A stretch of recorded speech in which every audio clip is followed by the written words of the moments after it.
6 seconds left. Tap to the Blazers. Loose ball to Lillard. A three for the win! Oh, my goodness. What's up, real MVPs? What's up, Bulls fans? Welcome in to another Ricky's Bulls reaction. Not the outcome we wanted in this one. The Bulls lose to the Blazers 123-122 after a shot by none other than Damian Lillard. And yeah, this one stings. This one is not an easy loss. However, I feel like the perfect way to describe this game after reflecting on it is the good, the bad, and the ugly. There were some good things I liked. There were some bad things in this game. And obviously there was just straight out ugly in this game as well. First, I thought to myself, should we start with the bad? Should we start with the good? Let's start with the end of the game. Because that to me is the whole encompass of this game. Encompass. I hope that's a word. If not, boom, there's a word for you. Merriam-Webster for your dictionary. I had to think of the dictionary's name for a second. But the end of the game. Before the last shot by Dame Lillard, the whole reason that was set up was because of a jump ball between Dame, and I want to say it was Dame and Zach. Might have been Rocco and Zach. Whatever. Between the Blazers and Zach. And this was an interesting call. This got a lot of press after the game. It even said, and this is a tweet from KC Johnson, where he said, Zach LaVine after the game, I didn't think it was a jump ball. I didn't think they had their hands on it. LaVine added even with that, a team shouldn't lose 5-point lead with 11 seconds left. So right there, let's just talk about it right out of the gates. I'm going to put the picture right up here, probably over this shoulder, so you guys can see it easier. I don't know. To me, it wasn't a jump ball. It was very quick. Wasn't a jump ball. Usually they let the guys kind of try to play for it a little bit. To me, that picture does not look like a jump ball. Looks like Zach kind of getting manhandled in that picture. But, you know, let's say you don't want to blame the refs. Let's say you're someone that's like, Ricky, it's easy to blame the refs, even though the last 2-minute report said that this was the right call. Fine, let's say it was the right call. Then there's the next level of it, of the defense on Dame.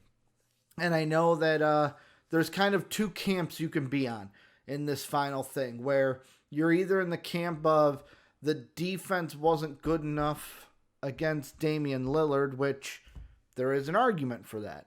Or you could be in the camp, this is kind of the camp that I fall into, and that's the camp of it's Damian Lillard. Like, he hits those shots. He hits them. Like, Gary Trent after the game was like, hey, you know what? I knew that shot was going in because it's Damian fucking Lillard. I added the fucking, he didn't say it, I did. But that's what Dame does. Dame hits shots like that on a daily basis. And I know after the game, Will Perdue had, he had an interesting thought that I didn't really think of. Because for me, I thought the defense wasn't terrible on that play. Like, obviously, you want more of a closeout, but like, Lowry had his hand in Dame's face. Now the fadeaway and the lean back helped Dame hit that shot, but it wasn't like the Bulls weren't doing anything on defense. So to me, I didn't think it was the worst defensive possession for the Bulls, although it wasn't probably great. But Will Perdue brought up the comment, and this is kind of an interesting take to where I was, where he said, in that last second, you know how dangerous Damian Lillard is. Why not take the ball out of his hands? Why not try to take the ball out of his hands? Double team him, take him out of that play, let someone else beat you. And it's an interesting thought. Like, it's easy to me, I feel like it's easier said than done. Because hindsight's always 20/20. Like, it wasn't an inbounds play. It wasn't a setup. It was a jump ball. So, like, for that final play, it was a jump ball. So, for me, I kind of feel like it's easy to say, hey, why not take Dame out of that play? It wasn't like it was an inbounds pass where you can set up your defense. All right, we're going to take Dame out of this play. It was a jump ball. So, really, there's the first variable of you don't know where the ball's going to go. Like, two guys are jumping up for it. you don't know who's going to win it. You don't know where it's going to go. So I know it's easier said than done to say, hey, take Dame out of the play. But, I feel like if it was an inbounds pass, that would have been more of an argument rather than a jump ball. Hey, maybe I'm wrong there. But for me, I'm in the camp that, hey, Damian Lillard is Damian fucking Lillard. He's going to hit those shots. Like, that's just what he does. So for me, the end of this game, I look at it as, the Bulls lost. We got the L at the end, but it wasn't a, like, oh man, we really fucking pissed this game away. It was, no, Dame hit a final shot, because that leads me into the good that I want to get to. This Bulls team showed some tenacity in this one. Now, I will say, there might be some people out there, Ricky, that tenacity that you're talking about only came because there was a terrible stretch of basketball in the second quarter that allowed the Blazers to get a little bit of a lead on us. Like, we were down by 20 points in this game, but like I was saying to the guys in the watch along that were watching the game, we're all watching it in the Discord channel. Join it if you haven't already. Link down below. Shameless plug. I said during the game, like when we started to make our run in the second half, I said, this is a positive. Like, many teams that are not good would go down by 20 and then go, well, all right, I guess that's the game, and then just try to get theirs. We saw that against Boston. We went down by 20. Yes, we came back, but every time we started to come back, Boston put the lead back. Like, we would get it down to like 5, they'd balloon it back up to 13. We didn't see that in this game. And like in that game, it then turned into, okay, Zach and Lowry are going to get theirs. That didn't happen here. We fought back. We took the lead. We got a lead.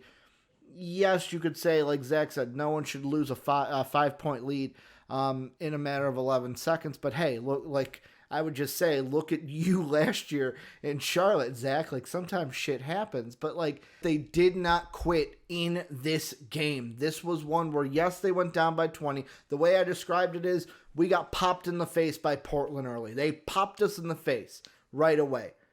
And it kind of like the boxer adage, where you get popped in the face, how are you going to react to that? Are you going to be like Conor McGregor and get knocked out, Poirier style? Or are you going to be like Poirier, have that iron jaw, get knocked in the teeth, still come at him? That's what the Bulls were in this one. Now, yes, I know the Blazers were missing some players.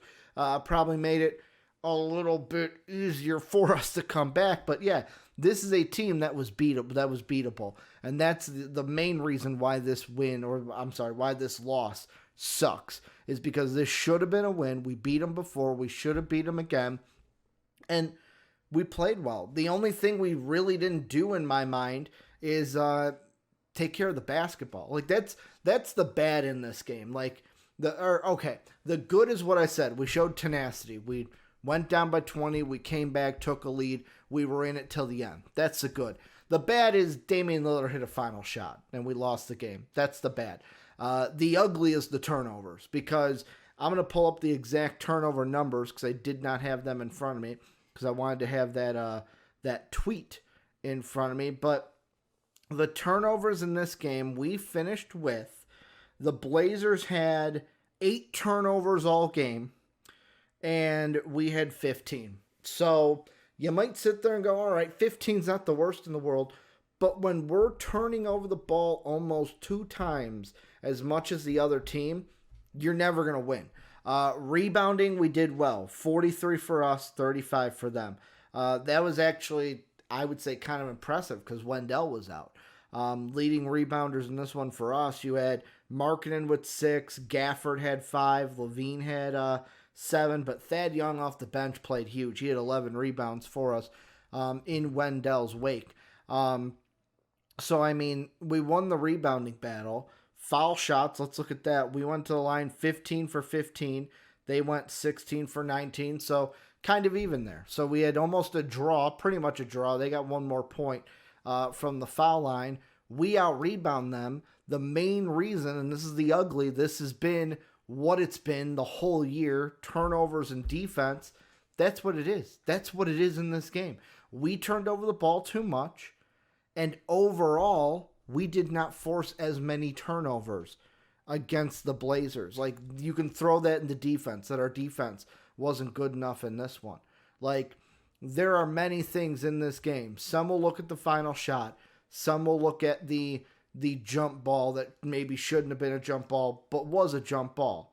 Some will look at the stretch in the second quarter. Some will say overall the turnovers were the problem. Some will say, oh, well, yeah, 15 weren't bad for us, but hey, we didn't force enough turnovers on the defensive end. Some may even look at Billy Donovan, where Billy Donovan after the game said, hey, I wish I would have called the timeout quicker when Zach was tied up, but he even said, it's like, that was a quick whistle. Like, did he have enough time? Go back to the film, watch that. Did Billy D have enough time to get that timeout in to possibly save that jump ball? I mean, this is a game that it hurts. It hurts. And I feel like I'm saying that a lot in these videos, that yet again, it's like, oh, another Bulls loss. Okay, this one hurts. But here's ultimately what I think with this team. And I feel like this is going to be not the last time I say this, but what I want you to do, here's what I want you to do right now. I want you to save this video. Go ahead and save it. Take the link, bookmark it, and keep it for the next 2 seasons. Keep it for this year, next year, and the next year. So 3 entire seasons. And the reason why I say that is this is how I think the timeline for the Bulls is going to go. This year is going to be the year where we beat some teams we should. We play close against other teams that we should beat, but we lose.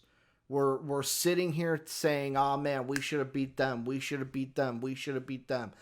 That's what we're going to be.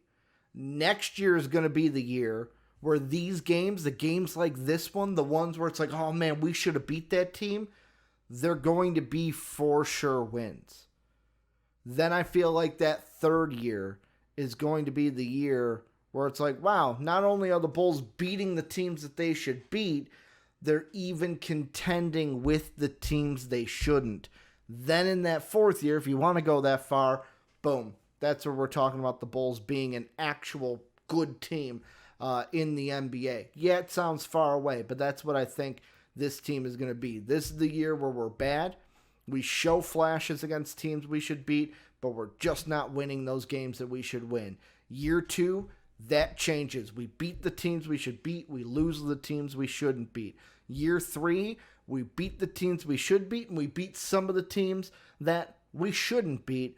And then in year 4 is when, boom, the Bulls are back, baby, and we're one of the good teams in the NBA. Maybe that's just me being optimistic, but that's just how I see our timeline going. So bookmark this one at me in 3 to 4 years to see if I was right, because the receipt will be online forever. But that's going to do it for this video. As always, let me know what you guys think down below in the comment section. If you have any questions about the Bulls, anything going on, hit me up either down below in the comments or on Twitter at Ricky Widmer. I love taking your questions and infusing them into these videos. One last thing I do want to say is look at Enes Kanter in this game. His final stat line, he finished with 22 and 11, went 9 of 13 from the field. The reason why I say kind of keep his line out there is the next couple of bigs we're going to have to play. The next 4 games, we get the Knicks tomorrow. They're coming off a back-to-back. We are not, so that's a positive for us. But Julius Randle, we play the Knicks twice, so Julius Randle, we're going to see a lot of him. And then after that, we go to Orlando to play a series with the Magic. We're going to see a lot of Nikola Vucevic. So 2 bigs that could score a lot of points against us. Also, the Bulls, dating back, I think it's like 6 or 7 games now. I have to look it up, but we've been giving up 30-plus point games to at least one person on the other team for, I want to say, at least 6 or 7 games, which is not good. Dame continued that in this one. So let's hope we end that. Let's hope that maybe Julius Randle or Nikola Jokic don't hurt us. Main reason I say that, Wendell not being out there as he is injured for the next 4 weeks. And remember, comment down below or hit me up on Twitter at Ricky Widmer with any questions you may have. that's going to do it for this video. I want to thank you guys for watching, and as always, have a good day, everybody.